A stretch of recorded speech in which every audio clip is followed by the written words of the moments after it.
Well, hey, happy Wednesday. Chris here from Finland Mennonite Church, back with another session of Midweek Musings. This time where we just slow down, remind ourselves of one truth from this previous week's sermon. Now, as I was thinking more about the passage, what really stuck out to me was this phrase that Habakkuk uses when he talks about wine being a traitor. Right? He says, wine is a traitor, or wealth is a traitor. Never satisfied. It's like Sheol, right? Like the place where the dead go. It never has enough, right? This God of more, according to Habakkuk, is a traitor. And that thought had me thinking, right? That thought of a traitor among us had me musing. What would it be like to go through a week, to go through a day, always thinking about where this traitor is? What might that do? What might that be like?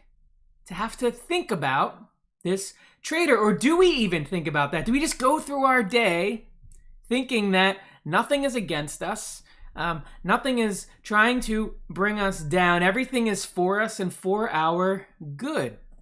See, as I thought about this more and more, I couldn't help but think about this new game, Among Us, called Among Us. Right? It's this online game where people work together in a team. And as they're working as a team, they've got to fix their spaceship up.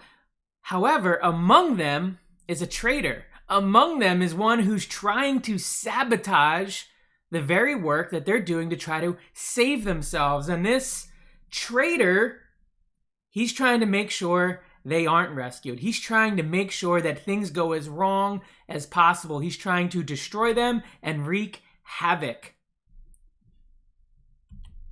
Now, one of the things that can happen in this is you can start to identify who you think the traitor is, which you can see below me, right? They're having a huddle where someone has said, I think I know who the traitor is. I think I know who among us is sabotaging us.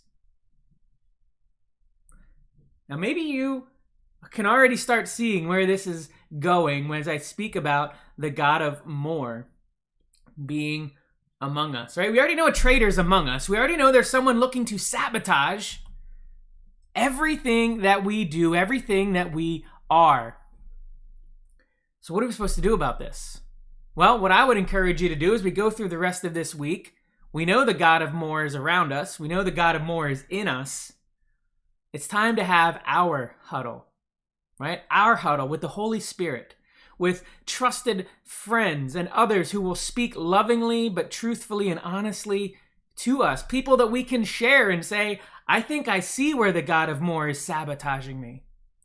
Right? So as you finish this week out, first off, know that, yes, the God of more is real. Yes, he is trying to sabotage you. He's trying to convince you that more is better, that more will lead to satisfaction. And there is actually a partial truth to that.